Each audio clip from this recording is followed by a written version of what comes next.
जेव्हा आपण मार्केटमध्ये जातो किंवा एखादी पाण्याची मोटर आणतो, मग ती सिंगल फेज इंडक्शन मोटर असो किंवा विहिरीवरची मोटर असो, 3 फेज इंडक्शन मोटर, सगळ्यात मोठा प्रश्न असा पडतो की त्या मोटरला चालवण्यासाठी किती जाड केबल किंवा किती जाड केबल वापरायला पाहिजे किंवा वायर वापरायला पाहिजे, हा प्रश्न भरपूर जणांना पडतो.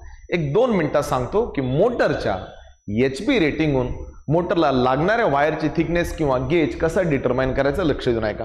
जसं की तुम्ही बोर्डवर बघू शकता की समजा मी एक मार्केटमधून इंडक्शन मोटर आणली. आता मला या मोटरची HP रेटिंग तर माहित नाही आहे, तो मी ॲझ्युम करतो की ही मोटर HPची आहे, बरोबर 5 HPची.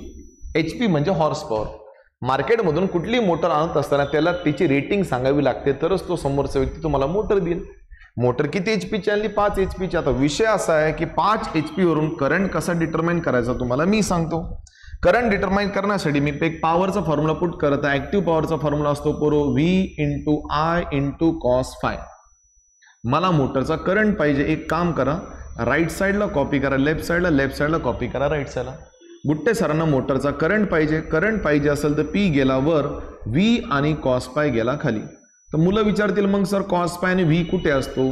या दोन्ही पण व्हॅल्यू मोटरच्या नेम प्लेटवर दिलेल्या असतात. जसं आपलं आधार आणि पॅन कार्ड असतं ना, तसे याची नेम प्लेट असते. नॉर्मली बघायला गेलं तर कुठल्या पण मोटरचा पॉवर फॅक्टर 0.85 असतो, बरोबर. कारण मोटर अशी डिझाईन केली जाते की मोटरचा पॉवर फॅक्टर जास्त पाहिजे. आपण ॲझ्युम करून चालू 0.85 आणि आपल्या घरचं व्होल्टेज तुम्हाला माहित आहे, पाणी ओढण्याच्या मोटरचं 230 असतं. आता विषय असा आहे की पॉवरची व्हॅल्यू किती आम्हाला माहित नाही. कुठल्या पण HPला जर तुम्हाला वॅटमध्ये कन्वर्ट करायचं असेल तर माहित असू द्या, 1 हॉर्स पॉवर म्हणजे 746 वॅट असतं. इट्स 746. म्हणजे जेवढी HP रेटिंग वाढली पोरांनो, तेवढ्या पटीने वॅटेज वाढतं आणि लाईट बिल पण वाढतं. मग चला बरं पॉवरमध्ये कन्वर्ट करू. कसं पुट करायचं मी सांगतो, गडबड करू नका. मोटरची HP रेटिंग आहे किती पोरो? 5. 5 गुणिले मला आन्सर वॅटमध्ये पाहिजे 746. ओके, डिवायडेड बाय व्होल्टेज किती आपल्या घरचं 230 आणि मोटरचा पॉवर फॅक्टर किती आहे 0.85.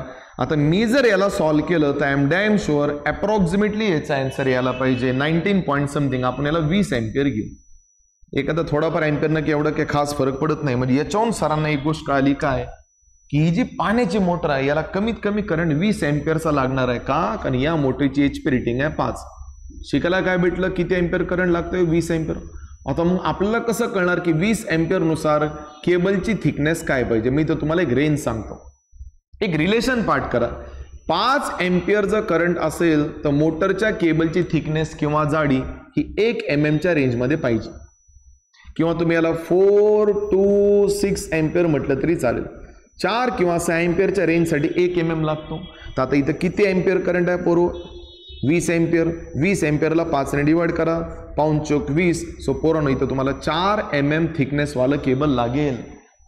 सो मार्केटमधून असं केबल आणा ज्या केबलची थिकनेस कमी 4 mm किंवा 4 मिलीमीटर एवढी पाहिजे. आता मी स्वतः एक प्रश्न विचारतो, जरा लक्ष देऊन ऐका. समजा गुट्टे सर गेले मार्केटमध्ये आणि सरांनी विहिरीवरची मोटर आणली, 3 फेज इंडक्शन मोटर. आता विहिरीवरच्या मोटरची रेटिंग आहे पोरो, जरा लक्ष देऊन ऐका. ती आहे पोरो 7.5 HP, ज्याला आपण 7.5 HP किंवा 7.5 हॉर्स पॉवर असं म्हणता. आता मला तुम्ही सांगा की याला किती MM वायर लागायला पाहिजे आणि याचा आन्सर सर्वांनी कमेंटमध्ये मेन्शन करा. बरोबर आन्सर पण मी तुम्हाला देऊन देईन. सो हे रिलेशन लक्षात ठेवा. याचा यूज करून तुम्ही कुठल्या पण इंडक्शन मोटरला लागणाऱ्या वायरची थिकनेस डिटरमाइन करू शकता. अंडरस्टँड? धन्यवाद.